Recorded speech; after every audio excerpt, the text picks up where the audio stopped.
Honorables téléspectateurs de Cherif la télévision, partout où vous nous regardez, bonsoir à toutes et à tous, bienvenue dans ce carrefour de l'information en direct sur le Cherif la télévision.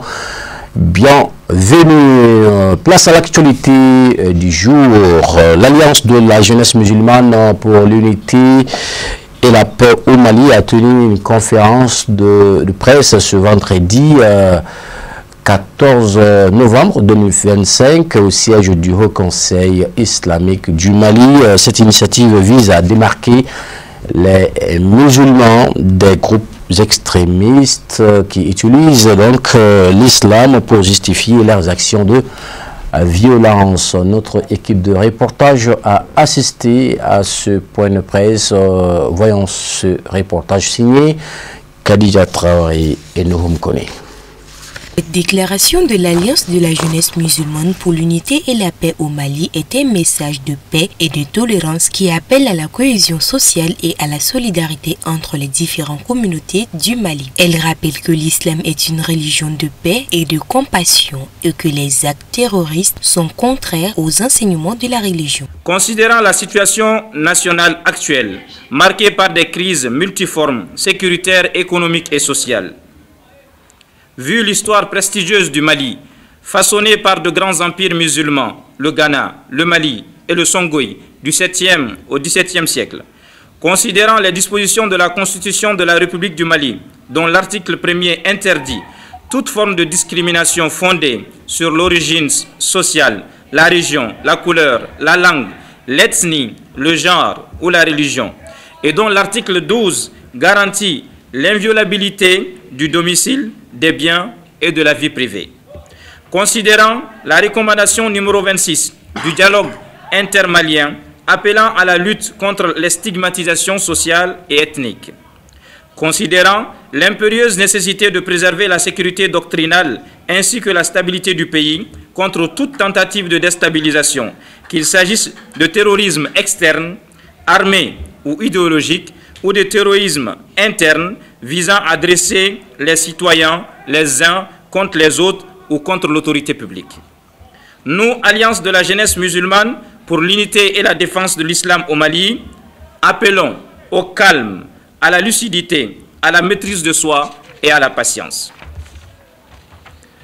Nous réaffirmons également l'innocence absolue de l'islam face au terrorisme sous toutes ses formes, car notre belle religion appelle à la paix, à la solidarité, à la stabilité sécuritaire et à l'unité.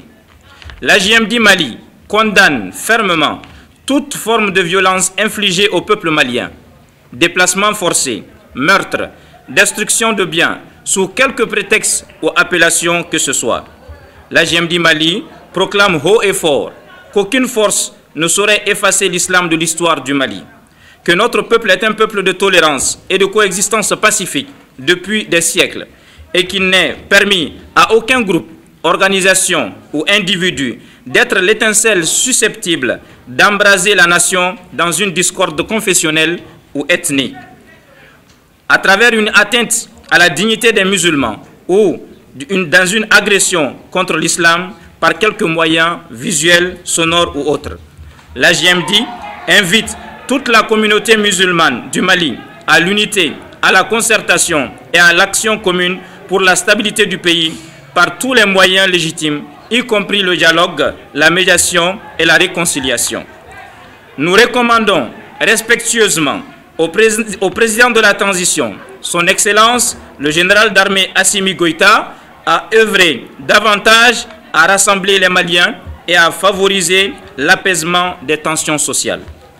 Nous exhortons les prêcheurs et imams à renforcer la conscience religieuse, à diffuser le message authentique de l'islam et à s'éloigner des invectives et des discours favorisant la division, car la force d'un État réside dans la cohésion de son peuple. Nous demandons aux plus hautes autorités de s'engager fermement à mettre un terme à toutes les agressions visant l'islam et les musulmans, notamment sur les réseaux sociaux, lorsqu'elles sont menées sans preuve ni fondement, car elles constituent en réalité une attaque contre la sécurité et la stabilité de la nation. Nous prions pour toutes les victimes civils et militaires tombés sous l'effet de ces agressions contre le Mali. L'Alliance de la jeunesse musulmane pour l'unité et la défense de l'islam au Mali appelle à soutenir l'armée dans son épreuve et dans sa lutte contre le terrorisme et les conspirations étrangères, ainsi que le peuple dans ses souffrances et ses crises par l'invocation sincère d'Allah Tout-Puissant. La lecture de la sourate Fatiha avait donné le ton de la rencontre. C'est un message qui a une portée quand même sociale pour montrer aux musulmans aujourd'hui de ne pas se laisser embarquer dans des propos qui détournent leur attention sur leur religion. Ce n'est pas la peur ni la psychose qui va leur amener à ça. Et que derrière nos autorités, nous allons les épauler pour éradiquer ce banditisme qui est en train de sévir. C'est un banditisme qui commence par le sang et qui finit jusqu'au trafic. Qu'est-ce qu'on assiste aujourd'hui dans les trafics de carburant? Donc vraiment, c'est une ambiance qui est là, qui est entretenue. Et Inch'Allah, on va mettre fin. Cette déclaration contribuera à renforcer la confiance entre les communautés et à promouvoir la paix et la stabilité dans le pays, selon le Haut Conseil islamique du Mali.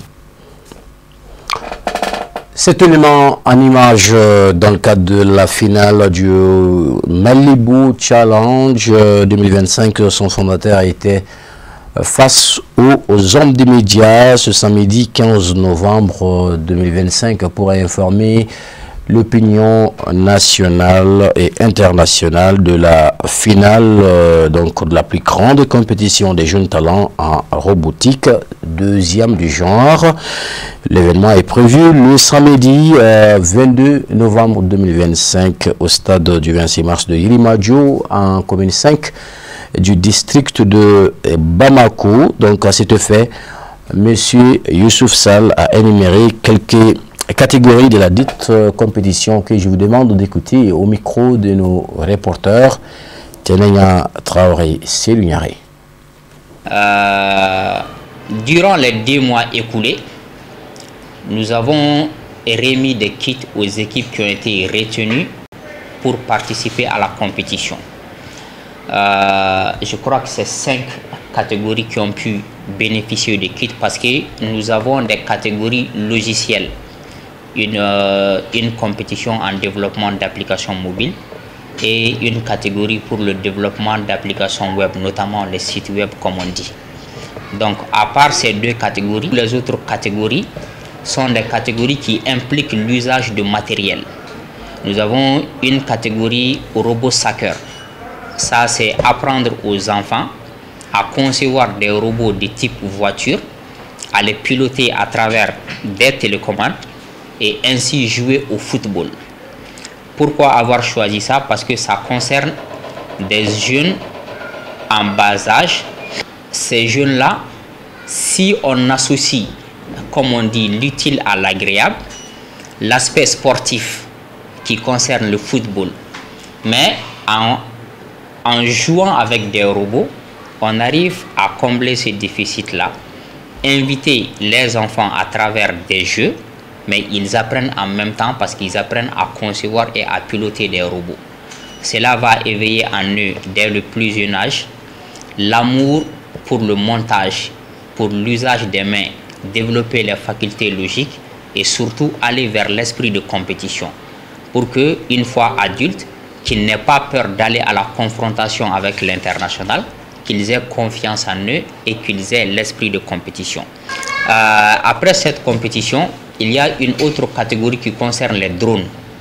Nous savons que le Mali fait face à une crise sécuritaire dans laquelle les drones sont utilisés pour faire du bien autant que du mal, parce que les deux camps l'utilisent. Donc c'est tout à fait naturel que les jeunes Maliens appréhendent cette technologie des drones pour justement pouvoir les maîtriser sur le terrain, mais aussi apprendre à développer des contre-mesures pour l'usage nocif des drones. En un mot, vous ne pouvez pas empêcher un système de vous attaquer si vous ne comprenez pas le fonctionnement du système en lui-même. Donc, raison pour laquelle nous avons décidé de faire une catégorie dédiée aux drones. Malheureusement, pour importer des drones au Mali, c'est extrêmement compliqué.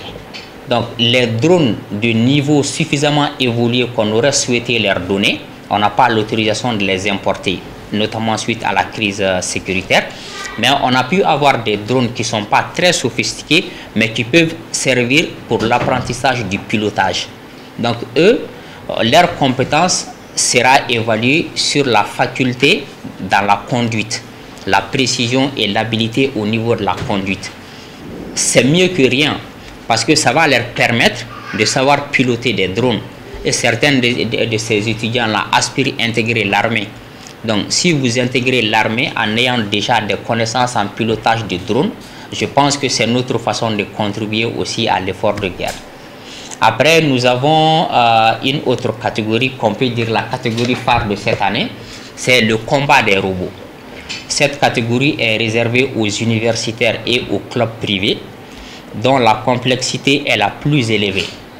Parce que eux, contrairement aux autres catégories, ils n'ont pas disposé de kits déjà pré-assemblés ou faciles à assembler.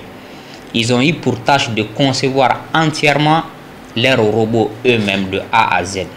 Nous avons fourni du matériel indispensable, mais c'était à chaque équipe de se débrouiller sur le terrain avec ses propres moyens, de réunir le plus de matériel possible, d'imaginer le concept de robot qu'ils souhaitent et de le construire de façon opérationnelle pour qu'ils puissent être en mesure de venir combattre sur un ring. Et là, c'est vraiment un combat. C'est la première fois à notre connaissance qu'une telle catégorie est déployée en Afrique. Donc nous sommes fiers que ce soit le Mali qui l'ait entamé et nous espérons que ce ne sera pas la dernière édition du combat de robots. L'actualité sous un autre angle, le quartier Garanti-Bougou a abrité donc la session de formation en saponification. Donc elle s'inscrit dans le cadre de la commémoration de Fatima Zahara. On fait le point avec Khadija Traoré. Cette initiative portée par Tanti Fatoumata Traoré, épouse du guide spirituel des Amsar, vise à aider les femmes à devenir autonomes et indépendantes. Cette activité a été marquée par la présence de la présidente nationale de Aïbaou Fatoumata Zahara et sa délégation qui ont exprimé leur soutien à cette initiative. On est là aujourd'hui dans le cadre de la formation en saponification et à l'occasion de l'anniversaire de Fatoumata Zahra alayhi salam, la fille bien-aimée du prophète Mohammed. Donc, comme vous savez, chaque année, on commence par des activités de formation. Et cette année, on a commencé par la formation en saponification des femmes de Garanti-Bougou. Précisément les femmes de Garanti-Bougou. Parce qu'on a tendance maintenant, c'est-à-dire on ne va pas s'arrêter seulement au groupement. Comme Fatoumata Zahra, c'est plusieurs associations. Et l'année passée, on a fait la formation avec les femmes de Kati. Cette année, ce sont les femmes de Garanti-Bougou. Et dans les jours à venir, on sera dans toutes les associations et regroupements pour leur formation. Donc, on est venu porter main forte aux femmes de Garanti-Bougou cette année. Voilà. Bon, vraiment, l'appel que je lance à toutes les femmes de l'association, c'est de faire bonne œuvre de ces formations-là. La formation de saponification, ça ne peut pas empêcher de faire d'autres, ça ne peut pas t'empêcher de faire d'autres activités. D'autres activités, que tu travailles ou pas, que tu sois dans le foyer ménagère, la formation et la fabrication du savon ne peut pas t'empêcher de faire d'autres activités. Donc aux femmes de faire tout pour que Madame Aïdara Fatoumata Zahra et qu'on puisse la satisfaire. Parce que elle, sa satisfaction, c'est quoi? C'est que toutes les femmes, en général, et en particulier les femmes de Aïbaou Fatoumata Zahra, puissent faire quelque chose pour elles-mêmes, faire des activités génératrices de revenus. Bon, la fabrication du savon en est une. Donc, je les exerce à faire bonne œuvre de cette fabrication-là. La formatrice a, quant à elle, exprimé sa gratitude envers Tanti Fatoumata Traoré pour son engagement en faveur de l'autonomie des femmes. Je tiens d'abord à remercier toute la famille chérifienne, M. Haïdara ainsi que toute sa famille, ses femmes, ses nobles femmes, ainsi que tous ses enfants, parce que là, ce sont des exemples au sein de notre pays, de notre Maliba. Voilà, donc je tiens d'abord à les remercier d'abord pour tout ce qu'ils font pour ce pays. Donc, vu que nous sommes dans l'événement de Fatoumata Zarao, un événement qui a été manifesté par la grande dame, voilà, Fatoumata, Madame Haïdara Fatoumata Zarao, voilà. Donc, elle aussi, nous la remercions beaucoup et nous l'encourageons pour ce qu'elle fait. Parce que si elle le voulait, elle pourrait seulement se limiter à donner, faire des événements, des organisations, voilà, tout et tout. Mais elle a vu vraiment, suite à notre échange, elle a vu vraiment que c'est quelque chose de très bénéfique, des formations qui puissent vraiment aider les femmes à être plus autonomes. Et vraiment, c'est quelque chose de très encourageant, c'est quelque chose qui doit vraiment être médité. Donc, depuis lors jusqu'à présent, elle se bat corps et âme pour la formation, l'autonomisation des femmes. Vu que particulièrement moi, je suis déjà dans ce domaine, voilà, je forme beaucoup de femmes, plus de 7000 femmes formées à la Télé-Firdaus, donc c'est un peu beaucoup. Voilà, donc voir qu'il y a une grande dame aussi qui est un peu penchée vers ça. Donc moi je pense, vu que j'ai aidé beaucoup de personnes dans les domaines de formation, et si Tanti veut vraiment changer la donne et rentrer dans l'autonomisation des femmes, qui suis-je pour ne pas attribuer ma contribution et pour ne pas l'aider. Et nous espérons quand même que ça sera quelque chose à long terme, que ça ne se limitera pas seulement à cette année et l'année précédente, et que chaque année nous serons là pour faire encore d'autres formations, d'autres modules de formation qui pourront bénéficier des femmes, qui pourront faire qu'elles soient plus autonomes, elles soient plus elles-mêmes. Voilà, donc ça pourra faire aussi même toutes les dames qui envisagent de faire des événements, des organisations. Elles aussi, elles ne vont pas se limiter seulement dans le cadre seulement de l'événement, elles vont un peu se pencher vers l'autonomisation, vers la formation. Parce que comme on l'a dit, le développement des nations se fait surtout avec les femmes très bien formées. Et c'est ce que Tanti a compris et dès maintenant. Et quand je vois, aujourd'hui, quand j'ai vu que toute la famille chérifienne était là, leur association, la présidente, sa secrétaire, tout et tout. Là, vraiment, j'ai su que c'est quelque chose qui doit vraiment être encouragé dans ce pays.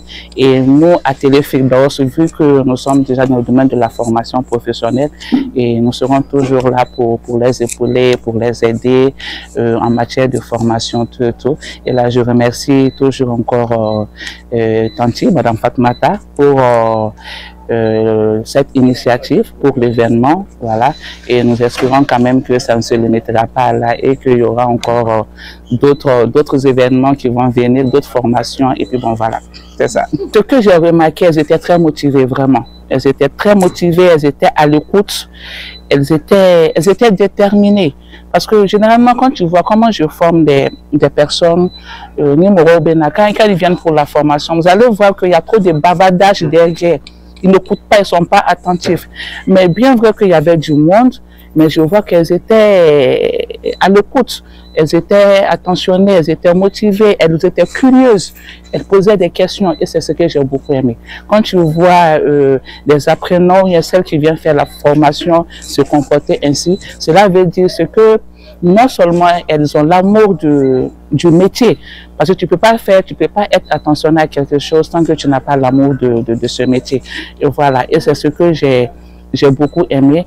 Et j'espère quand même que d'ici la fin des 3 jours de formation, voilà, elles auront encore acquis plus d'expérience. C'est-à-dire, elles sont venues, l'espérance dont elles sont venues chercher à la Télé-Firdaus, elles auront ça et que cette formation ne sera pas vaine en fait. Voilà, c'est ça. Notons que cette formation durera 3 jours. L'actu hors de nos frontières, de Dakar à Douala, en passant par Abidjan et Conakry, et bien au-delà, suivant l'essentiel de l'actualité internationale, c'est une affaire de Moussa Fomba.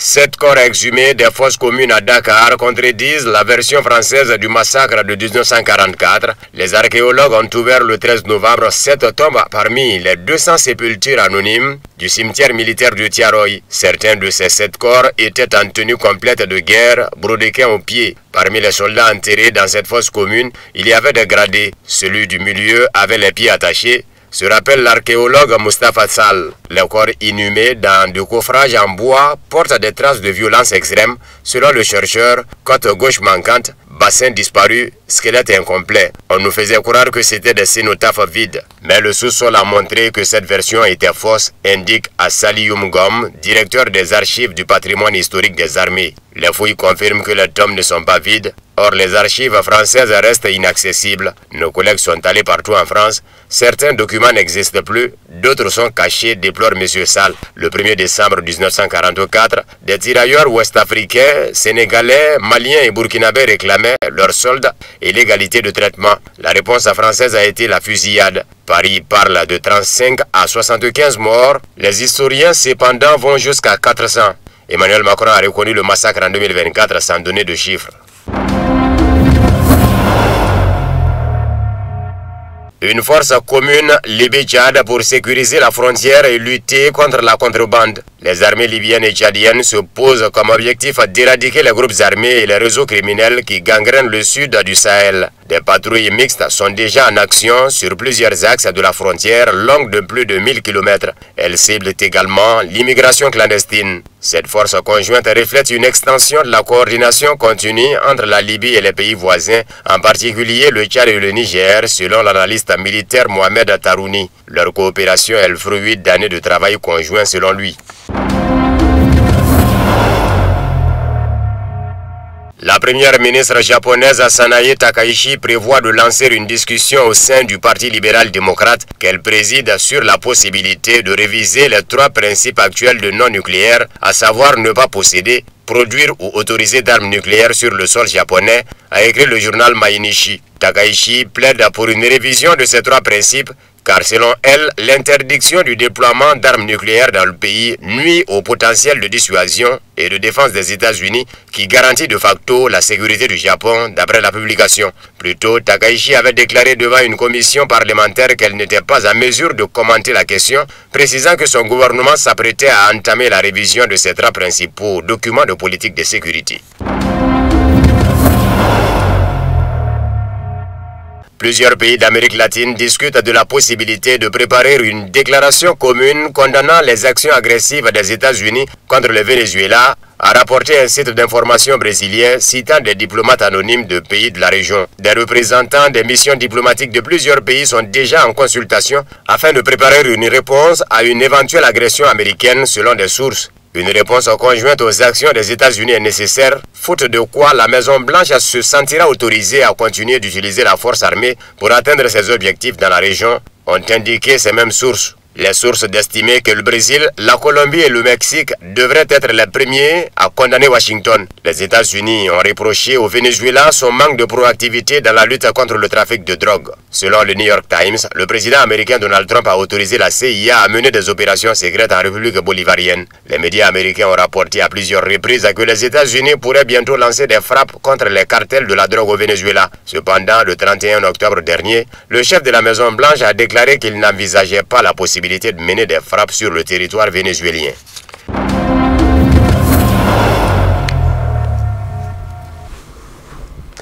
C'est ainsi que ce journal se referme ici. Nous vous remercions de l'avoir suivi, d'avoir su bien nous accompagner. Ne partez pas, comme vous le savez, chaque jour de 20h30 à 21h, vous retrouverez votre journal d'information en langue nationale Bamanakan ce soir.